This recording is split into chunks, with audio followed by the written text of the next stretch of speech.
नमस्कार, आप देख रहे हैं 2019 का महाभारत और मैं हूं आपके साथ विभा उपाध्याय। कांग्रेस के कद्दावर नेता शकील अहमद ने पार्टी के प्रवक्ता पद से इस्तीफा देकर मधुबनी सीट से चुनाव लड़ने का ऐलान कर दिया है।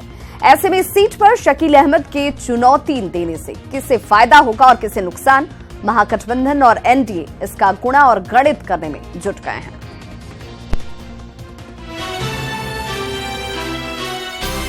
आजादी के बाद से ही मिथिलांचल की सीट दरभंगा, मधुबनी, झंझारपुर, शिवहर और सीतामढ़ी लोकसभा सीट कांग्रेस का गढ़ माना जाता रहा है।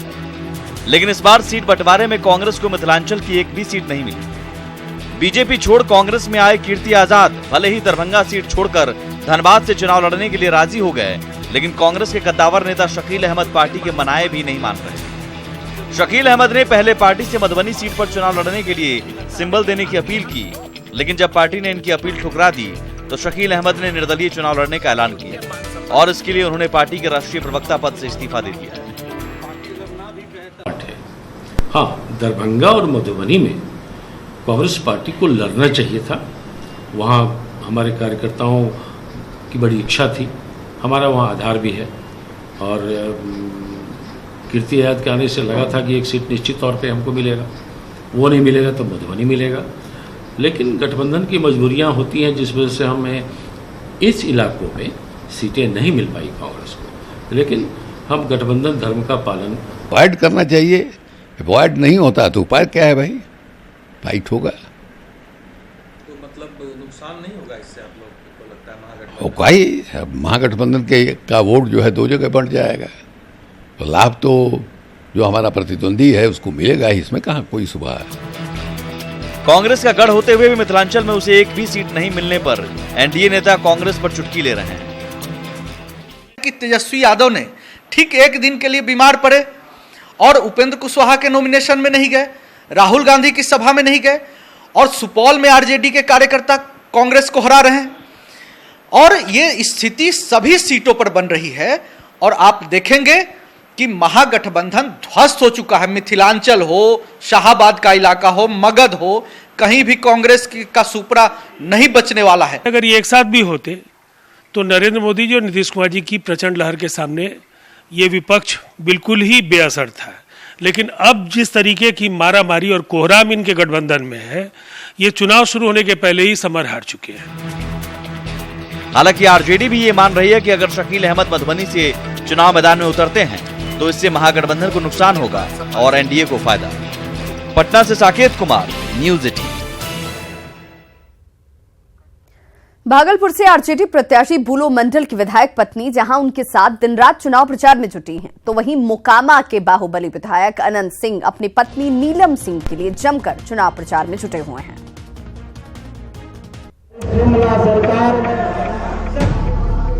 भागलपुर से मौजूदा सांसद शैलेश कुमार उर्फ बुलो मंडल को पार्टी ने दोबारा मौका दिया है, तो बुलो मंडल ने चुनाव प्रचार करने में पूरा जोर लगा दिया। बुलो मंडल के साथ साथ उनकी पत्नी और मौजूदा विधायक वर्षा रानी भी पति की जीत के लिए जनसंपर्क अभियान चला रही हैं। सच्चाई का होगा और ये सच्चाई के साथ रहते हैं। क्या लग रहा है, किस तरह का माहौल है? माहौल तो ठीक ही है हम लोग का। कितना मेहनत कर रही हैं आप? 100 में 100 कर रहे हैं। क्यों कर रही हैं? क्या लगता है कि पति देव को जीत का माला पहनाया जाए? एक पति से ज्यादा एक वो सच्चे देशभक्त है, वो अच्छे तरह से विकास करते हैं, हर चीज करते हैं, तो उनके लिए हम लड़ाई कर रहे हैं। अगर पति भी हो गलत हो तो हम साथ नहीं देंगे। वो हवा महागठबंधन के तरफ से आंधी चल रही है। पूरे बिहार में और पूरे देश में भाजपा का सफाया होना तय है। चुनाव में जीवन साथी का ऐसा ही साथ नीलम देवी को भी मिल रहा है। पत्नी को टिकट मिलने के बाद से ही मोकामा के बाहुबली विधायक अनंत सिंह जोर शोर से चुनाव प्रचार में जुट गए हैं। नीलम देवी के साथ अनंत सिंह अहले सुबह से देर रात तक जनसभा, रोड शो और जनसंपर्क अभियान में जुटे हुए हैं। मैडम लड़ेगा तो हम कमान नहीं संभालेंगे, जनता पूरा प्रेम हमारा साथ है। मतलब अभी पूछते हैं मैडम लड़ रहे, आप संभाल रहे हैं, आज तो यहाँ जनता को संभाल रहा है तो हम संभाल रहे, क्या संभाल रहे हैं? चुनाव में जीवन साथी का ऐसा सहयोग पाकर प्रत्याशी बेहद खुश और संतुष्ट नजर आ रहे हैं और उन्हें इसी बदौलत जीत की उम्मीद भी है।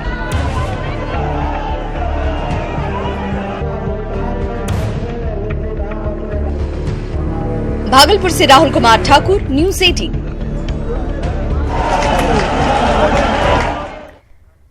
रामविलास पासवान और शाहनवाज हुसैन जैसे बिहार के ऐसे कई कद्दावर नेता जिन्होंने पिछली बार बड़े मार्जिन से चुनाव जीता था, हजारों के मामूली अंतर से चुनाव हारे, ऐसे कई नेता इस बार चुनाव मैदान में नहीं हैं, जिनका असर इस बार के चुनावी नतीजों पर पड़ सकता है। भारत का सम्मान कर रहा है। पार्लियामेंट में बोलता है, थर्राने लगता है। लालू जी के कमरे में छोड़ करके भागे आगे जिंदाबाद जिंदाबाद मोदी जी ने और हम आपके मान सम्मान की चिंता, सड़क का काम, पुल का काम। इस बार बिहार में 2014 लोकसभा चुनाव के करीब 9 महारथी चुनावी मैदान के जंग से बाहर हैं। किसी ने इस बार लड़ाई शुरू होने से पहले हथियार डाल दिया तो किसी को पार्टी ने मौका ही नहीं दिया, तो कोई गठबंधन की वजह से लड़ाई लड़ने से वंचित हो गया। मसलन रामविलास पासवान एलजेपी सांसद पिछली बार 2,25,000 वोट से जीते। जनक चमार बीजेपी सांसद पिछली बार 2,86,000 वोट से जीते। ओम प्रकाश यादव बीजेपी सांसद पिछली बार 1,13,000 वोट से जीते। हरि मांझी बीजेपी सांसद पिछली बार 1,13,000 वोट से जीते। रामकुमार शर्मा आरएसपी सांसद पिछली बार 1,47,000 वोट से जीते। रामा सिंह एलजेपी सांसद पिछली बार 99,200 वोट से जीते। वीणा देवी एलजेपी सांसद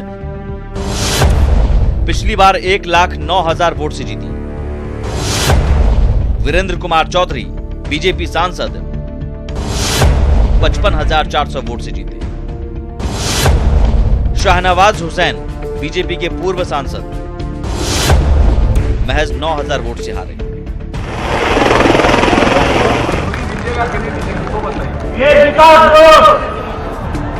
हालांकि चुनावी इतिहास बनाने वाले दिग्गजों के चुनाव से बाहर होने पर पार्टियां अपनी अपनी दलीलें दे रही हैं। सीटें नहीं मिल पाती हैं, गठबंधन में सीट कहीं और चली जाती है, कहीं पर अंदरूनी विवाद भी काम करता है, कॉन्स्पिरेसी होती है, पार्टी के अंदर के लोग कॉन्स्पायर करते हैं, जो उसमें चेयर पर रहते हैं अपने विरोधियों का काम तमाम करा देते हैं। जब भी टिकट की बात होती है तो बहुत सारी परिस्थितियां इस बात के लिए और समीकरण हालात जिम्मेदार होते हैं कि टिकट किसे दिया जाए। गठबंधन धर्म को ध्यान में रखते हुए कई चीज़ों में बदलाव हुआ है, पर सारे लोगों के लिए पार्टी में सम्मानजनक जगह है और पार्टी के ध्यान में वो लोग हैं और उन्हें समय पर महत्वपूर्ण जिम्मेदारियां दी जाएंगी। 1 से 2 लाख के मार्जिन वोट से जीतना बड़ी बात है, फिर भी पार्टियों ने अपनी अपनी रणनीति या मजबूरी के तहत इन दिग्गजों को टिकट नहीं दिया है। ऐसे में इन महारथियों की गैर मौजूदगी से बिहार में 2019 का चुनावी मैदान कौन फतह करेगा, इसके लिए 23 का इंतजार करना पड़ेगा। पटना से रविश नारायण, न्यूज़ 18। संतोष कुशवाहा जी पूर्व विधायक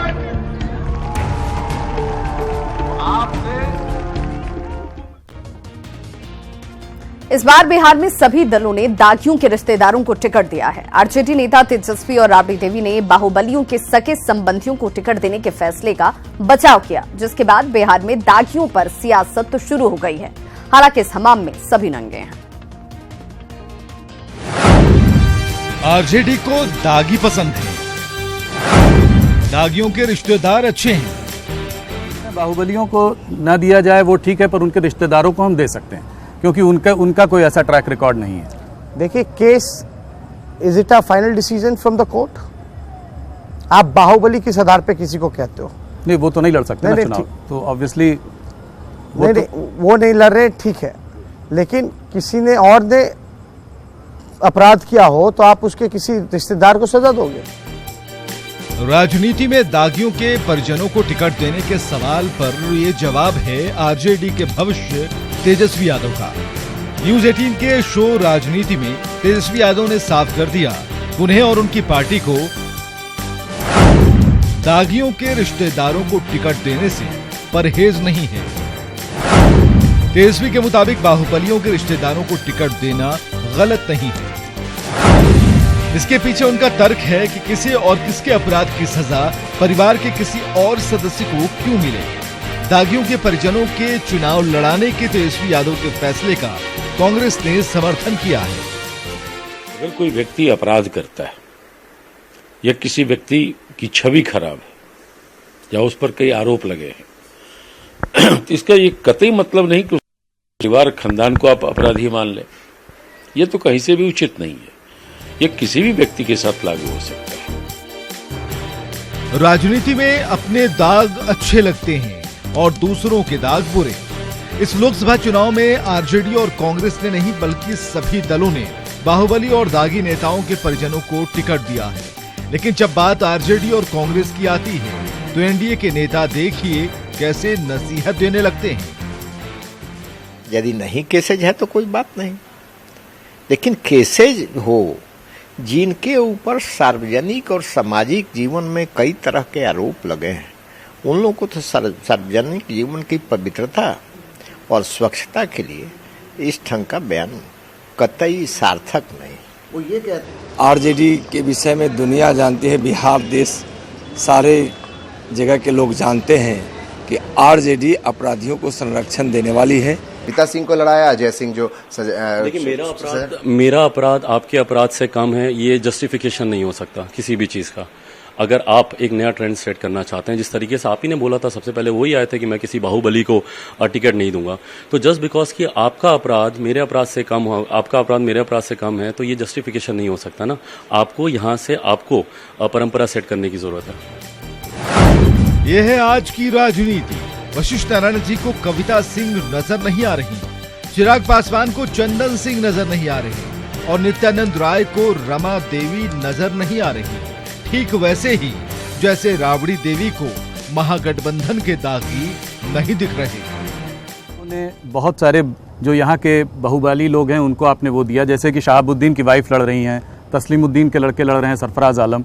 कांग्रेस ने भी अनंत सिंह की वाइफ को टिकट दिया है। तो कहीं ना कहीं इससे जनता के पास आप क्या मैसेज लेकर जा रहे हैं? जदयू में भी बाहुबली का जो अजय सिंह है जी सिवान के, उनका भी औरत लड़ रही है। आप देखिए बाहुबली है। राजनीति के अपराधीकरण पर इन नेताओं के बयानों से साफ है कि कोई नहीं चाहता कि इस बुराई का अंत हो।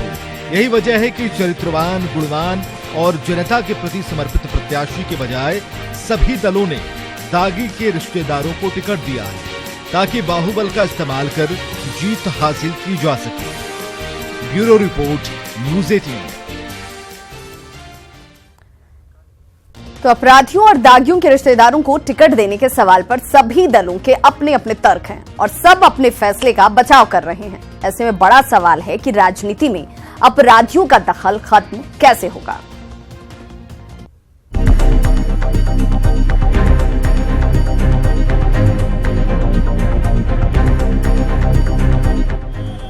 बिहार में 4 बड़े दल हैं, बीजेपी, जेडीयू, आरजेडी और कांग्रेस। बड़े दलों की जिम्मेदारी है कि वो राजनीति में अपराधियों को आने से रोके, लेकिन यहाँ तो सब उल्टा दिख रहा है। जितना बड़ा दल उतने ही ज्यादा उस पार्टी में बाहुबली। बीजेपी के 68% सांसद आपराधिक छवि के हैं। जेडीयू के 50% सांसदों के खिलाफ आपराधिक मामले दर्ज है, तो वहीं आरजेडी के 100% सांसद किसी न किसी आपराधिक मामले में आरोपी हैं। 2019 के लोकसभा चुनाव में जब टिकट देने की बारी आई तो सभी ने जमकर दागियों और आपराधिक छवि के नेताओं के रिश्तेदारों को टिकट दिया है। आरजेडी ने महाराजगंज से प्रभुनाथ सिंह के बेटे रणधीर कुमार सिंह को टिकट दिया है। नवादा से रेप कांड में दोषी राजवल्लभ यादव की पत्नी आरजेडी उम्मीदवार है, जिनकी किस्मत ईवीएम में कैद हो चुकी है। सिवान सीट पर शहाबुद्दीन की पत्नी हिना शहाब आरजेडी उम्मीदवार है। सिवान से ही जेडीयू ने बाहुबली अजय सिंह की पत्नी कविता सिंह को मैदान में उतारा है। शिवहर से बीजेपी ने ब्रिज बिहारी की पत्नी रमा देवी को टिकट दिया है। एलजेपी ने नवादा सीट पर बाहुबली सूरजभान सिंह के भाई चंदन सिंह को मैदान में उतारा है। दागी और बाहुबली नेताओं के रिश्तेदारों को टिकट देने में कांग्रेस भी किसी से पीछे नहीं है। कई मामलों में आरोपी अनंत सिंह की पत्नी नीलम देवी मुंगेर से कांग्रेस उम्मीदवार है। सुपौल से बाहुबली नेता पप्पू यादव की पत्नी रंजीत रंजन कांग्रेस की टिकट पर चुनावी मैदान में है। इन बड़े नामों के अलावा कई दागी नेता छोटे दलों के टिकट पर या निर्दलीय ताल ठोक रहे हैं। Bureau report, news 18 network.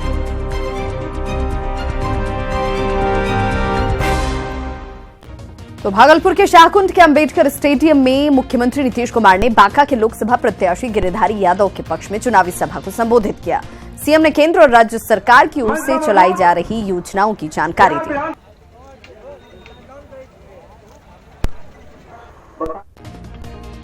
तो वहीं बांका से एनडीए उम्मीदवार गिरिधारी यादव के पक्ष में चौथी चुनावी सभा संबोधित करने धौरैया के भगवानपुर पहुंचे और सभा को संबोधित करते हुए अपनी सरकार के विकास का मंत्र सबका साथ सबका विकास बताया। साथ ही आरजेडी के शासनकाल को लेकर हमला भी किया। सीएम ने अपने पार्टी के प्रत्याशी गिरिधारी यादव के पक्ष में मतदान कर विजयी बनाने की अपील की। समाज के हर तबके के कल्याण के लिए काम किया, हमने किसी की उपेक्षा नहीं की है। मेरा मकसद है कानून का राज कायम रखना और न्याय के साथ विकास, इंसाफ के साथ तरक्की। और न्याय के साथ विकास का मतलब है समाज के हर तबके का विकास। कटिहार के हफलागंज मैदान में झारखंड के मुख्यमंत्री रघुवर दास ने एनडीए प्रत्याशी गुलालचंद गोस्वामी के पक्ष में जनसभा की। जनसभा को संबोधित करते हुए रघुवर दास ने कांग्रेस पर वंशवाद का आरोप लगाते हुए जोरदार हमला बोला। रघुवर दास ने नरेंद्र मोदी सरकार के कार्यों को गिनाते हुए कहा कि देश का विकास तभी हो पाएगा जब देश में मोदी सरकार रहेगी। जिस तरह आतंकवादियों को हमारे सेना के जवान ने बुलेट से का जवाब बम से दिया, कि सेना पर प्रश्न चिन्ह लिखाने वाले को लोकतंत्र में जनता ने, जो देश में छिपा हुआ जयचंद और मीर जाफर के औलाद है, उनको 18 अप्रैल को आपको बैलेट से जवाब देना। सभा चुनाव के तीसरे चरण में बिहार की खगड़िया सीट पर चुनाव 23 अप्रैल को होगा। ऐसे में आइए जानते हैं कि खगड़िया सीट पर कैसा है सियासी समीकरण और किसके बीच में है मुकाबला और क्या कहता है खगड़िया लोकसभा सीट का चुनावी इतिहास। तो चलिए शुरू करते हैं। खगड़िया लोकसभा सीट पर किन दो लोगों के बीच में चुनावी टक्कर है? तो एलजेपी प्रत्याशी चौधरी महबूब अली कैसर के सामने चुनौती पेश कर रहे हैं वीआईपी कैंडिडेट मुकेश सहनी। और इस तरीके से अगर इस सीट पर देखा जाए तो यहां एलजेपी वर्सेस वीआईपी की चुनावी टक्कर साफ नजर आती है। खगड़िया लोकसभा सीट पर किसका बोलबाला रहा है, यानी कि इतिहास में अब तक किसके बीच कितनी बार विजयश्री किसे हासिल हुई है, इस पर भी नजर डालिए। कांग्रेस की बात कर लेते हैं। कांग्रेस को यहां पर 4 बार जीत हासिल हुई है, 1957, 1962, 1980 और 1984 में, जबकि जनता दल के हिस्से में यहां पर 3 बार जीत गई है, 1989, 1991 और 1996 में। संयुक्त सोशलिस्ट पार्टी की बात कर लें तो उसे 2 बार जीत हासिल हुई है, 1967 में और 1971 में।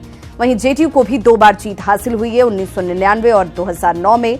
आरजेडी को 1 बार 2004 में, एलजेपी के पास भी 1 बार जीत गई है 2014 में, जनता पार्टी 1977 में, जबकि समता पार्टी की बात कर ले तो 1999 में। ऐसे में 2014 में हार और जीत का अंतर भी जानना बेहद जरूरी है। जिस समय मोदी लहर थी उस वक्त क्या कुछ स्थितियां रही थी, हार जीत का अंतर क्या कुछ रहा था। खगड़िया लोकसभा सीट पर महबूब अली कैसर को उस वक्त 35.01% लोगों ने वोट कास्ट किया था।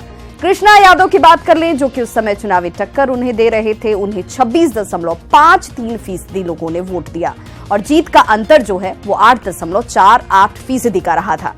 ऐसे में 2014 में किसको कितने फीसदी वोट मिले उस पर नजर डालने खगड़िया लोकसभा सीट की बात कर रहे हैं। जब जेडीयू बीजेपी का एनडीए का हिस्सा नहीं हुआ करती थी उस वक्त जेडीयू के पास 24.58% वोट गए, जबकि एलजेपी के कैंडिडेट जिन्होंने जीत दर्ज की थी उन्हें 35.01% वोट हासिल हुआ। महागठबंधन आरजेडी के कैंडिडेट को 26.53% वोट हासिल हुए थे। तो अब ये जानना भी बहुत जरूरी है कि गठबंधन दलों का अगर संयुक्त वोट प्रतिशत जो है वो क्या बताता है। ऐसे में खगड़िया लोकसभा सीट पर एनडीए के हिस्से में अगर जेडीयू और एलजेपी के दोनों के वोट प्रतिशत को जोड़ दिया जाए तो ये प्रतिशत 59.59% का हो जाता है, जबकि महागठबंधन के पास 26.53% का। ऐसे में खगड़िया लोकसभा सीट पर किसका पलड़ा भारी है, तो महबूब अली कैसर जो हैं एलजेपी के कैंडिडेट, जिन्होंने जीत दर्ज की थी 2014 में भी, उनकी स्थिति यहां पर मजबूत नजर आती है, क्योंकि इस वक्त बीजेपी, जेडीयू और एलजेपी ये सहयोगी गठबंधन दलों में है और ऐसे में ये वोट प्रतिशत अच्छी खासी मार्जिन के साथ नजर आता है। वहीं बड़ी खबर दिल्ली से इस वक्त आ रही है। आजम खान और मेनका गांधी पर प्रतिबंध लगा है। जी हां, मेनका गांधी पर 48 घंटे का प्रतिबंध लगा है, आजम खान पर 72 घंटे का प्रतिबंध लगा है। तो बयानों को लेकर के अब चुनाव आयोग जो है वो सख्त होता हुआ भी नजर आ रहा है और कोर्ट की भी सख्ती और नाराजगी साफ नजर आती है। आपको बताते चले कि पहले योगी आदित्यनाथ और मायावती पर प्रतिबंध लगा और अब आजम खान और मेनका गांधी पर भी प्रतिबंध लगा दिया गया है। केंद्रीय मंत्री मेनका गांधी पर 48 घंटे का प्रतिबंध लगा है, जबकि अगर बात की जाए एसपी नेता आजम खान की, जिनके बयानविद बोल ने एक बार फिर से लोग पार्टी को भी कहीं ना कहीं किरकिरी उनकी कराई और उन पर 72 घंटे का प्रतिबंध लगा दिया गया है।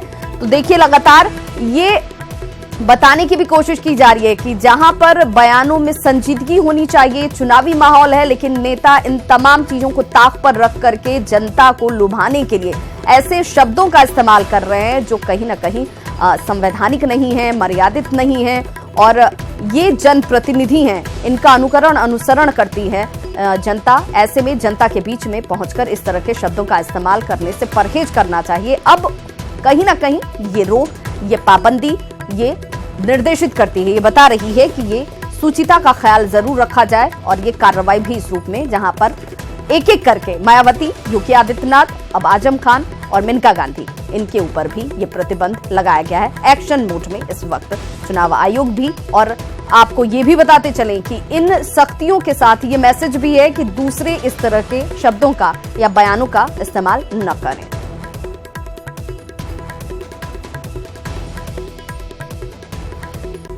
तो चुनाव आयोग ने आदर्श आचार संहिता उल्लंघन के मामले में बड़ी कार्रवाई करते हुए सीएम योगी आदित्यनाथ और बीएसपी सुप्रीमो मायावती के चुनाव प्रचार करने पर रोक लगा दी है। सीएम योगी के प्रचार करने पर 72 घंटे के लिए, जबकि मायावती के प्रचार करने पर 48 घंटे के लिए रोक लगाई गई है। ऐसा कर आयोग ने आदर्श आचार संहिता का उल्लंघन करने वाले नेताओं को एक सबक दिया है। सहारनपुर में कांग्रेस को कोई और दूसरा वोट मिलने वाला नहीं है, लेकिन मुस्लिम समाज के लोगों को मैं ये बताना चाहती हूँ, आप लोगों को अपना वोट बांटना नहीं है, बल्कि आप लोगों को एक तरफा अपना वोट बीएसपी के लोगों को, बीएसपी के यानी कि समाजवादी पार्टी और आरएलडी के उम्मीदवारों को ही देकर तो आप लोगों को इन्हें कामयाब बनाना है। कि अगर कांग्रेस को अली पर, सपा बसपा को अली पर विश्वास है, हमें भी बजरंगबली पर। यही वो दो बयान हैं जिसे लेकर यूपी के दो कद्दावर नेताओं पर चुनाव आयोग का डंडा चला है। पहले मायावती ने सहारनपुर के देवबंद में चुनावी सभा के दौरान मुस्लिम समुदाय को कांग्रेस के बहकावे में न आकर सिर्फ गठबंधन को वोट देने की अपील की, तो उसके बाद मुख्यमंत्री योगी आदित्यनाथ ने मेरठ में मायावती पर हमला बोलते हुए कहा था कि अगर विपक्ष को अली पसंद है तो हमें बजरंगबली पसंद है। इन बयानों के बाद आयोग ने दोनों से जवाब तलब तो किया, लेकिन कुछ ठोस कार्रवाई नहीं हो सकी थी। आज जब सुप्रीम कोर्ट ने आयोग को लताड़ लगाई कि आप विवादित बयानों को लेकर क्या कर रहे हैं, तो शायद आयोग की नींद टूटी और उसने कार्रवाई की। इसके तहत योगी के प्रचार करने पर 72 घंटे और मायावती के प्रचार करने पर 48 घंटे तक की रोक लग गई है, जो मंगलवार सुबह 6 बजे से लागू होगा।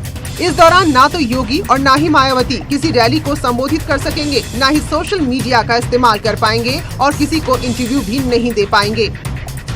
इस चुनाव में भगवान हनुमान की भी खूब चर्चा रही। हनुमान जी के बारे में कहा जाता है कि उन्हें उनकी शक्ति का एहसास कराना होता है। चुनाव आयोग भी बूढ़े शेर की तरह लाचार हालत में आदर्श आचार संहिता का उल्लंघन होते देख रहा था, लेकिन जब सुप्रीम कोर्ट से फटकार पड़ी तो वो हरकत में आया। बहरहाल ये कार्रवाई शायद एक मिसाल साबित होगी और दूसरे नेता भी विवादित बयान देने से बचेंगे। Bureau report, news 18। जयप्रदा पर बेहद ही अश्लील टिप्पणी करने वाले आजम खान चौतरफा गिर गए हैं। कहीं से आजम की गिरफ्तारी की मांग उठ रही है तो कहीं चुनाव आयोग से आजम खान की बर्खास्तगी की अपील की जा रही है। देखिए ये रिपोर्ट।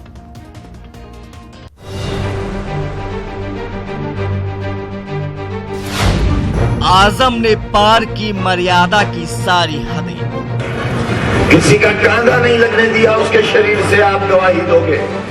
कांधा नहीं लगने दिया, छूने नहीं दिया। बाद में अपने ही बयान पर चौतरफा किया। उसकी असलियत समझने में आपको 17 बरस लगे। मैं 17 दिन में पहचान गया कि इनके नीचे का जो वो खाकी रंग का है। आजम के खिलाफ दर्ज हुई एफआईआर।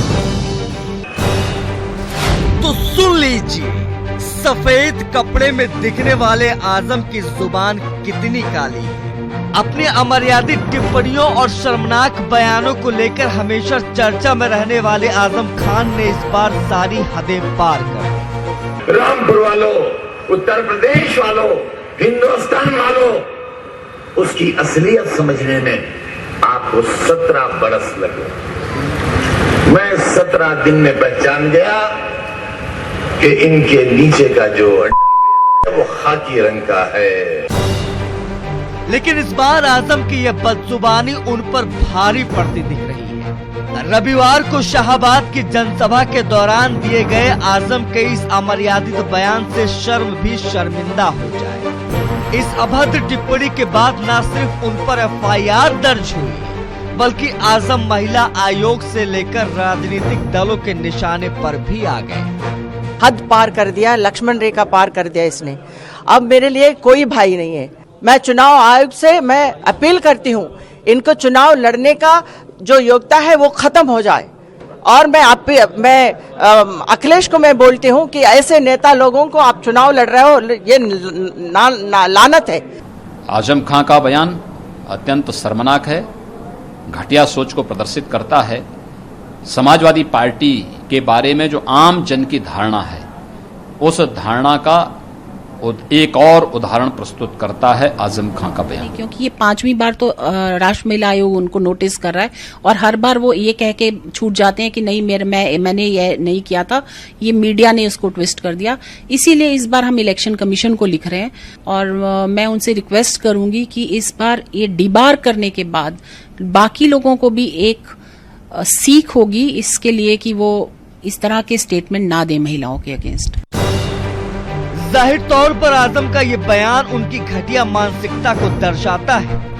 जरूरत है कि चुनाव आयोग ऐसे नेताओं पर सख्त से सख्त कार्रवाई कर एक एग्जाम्पल सेट करे, ताकि फिर कभी कोई नेता किसी महिला पर ऐसा शर्मनाक बयान देने की सोच भी ना सके। Bureau report, news 18। तो आजम खान के बयान और राहुल गांधी से सुप्रीम कोर्ट की ओर से जवाब मांगे जाने को लेकर पूरे देश में सियासत गर्म है, बिहार में चर्चा का विषय बना हुआ है और इस मामले पर सत्ता पक्ष और विपक्ष के नेताओं ने क्या कुछ कहा है, आप भी सुनिए। लेकिन आप लोग ऐसा बोल रहे हैं और उस पर अगर इलेक्शन कमीशन ने अगर ऐसा कुछ सबूत लिया है तो उनके वक्तव्य को हम लोगों को भी देखना होगा। और हम समझते हैं कि योगी आदित्यनाथ तो निश्चित रूप में भड़काऊ भाषण देते हैं और इससे देश में समाज में बिछाव की बात आती है।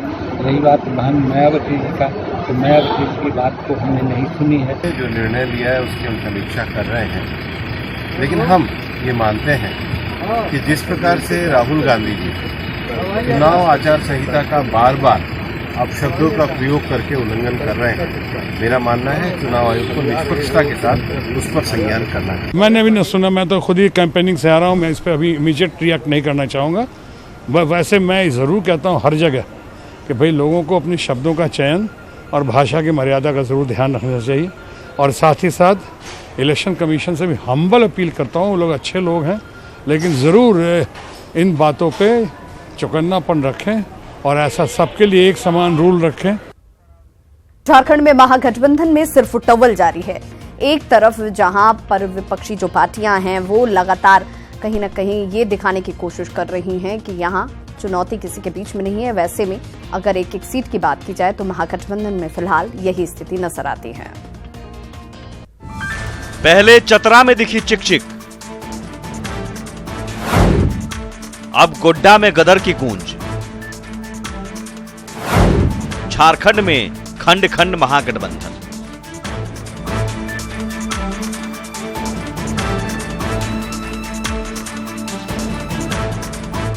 जी हां, चतरा सीट को लेकर आरजेडी और कांग्रेस के बीच अभी चिकचिक थमी भी नहीं है कि अब गोड्डा सीट को लेकर भी महागठबंधन के अंदर गदर की गूंज सुनाई दे रही है। सीट बंटवारे के तहत गोड्डा सीट जेवीएम के खाते में गई है और यहां से प्रदीप यादव महागठबंधन के उम्मीदवार हैं। टिकट कटने के बाद कांग्रेस के पूर्व सांसद फुरकान अंसारी और उनके बेटे कांग्रेस विधायक डॉक्टर इरफान अंसारी नाराज चल रहे थे। शायद यही वजह है कि फुरकान अंसारी अब तक चुनावी समर से गायब रहे।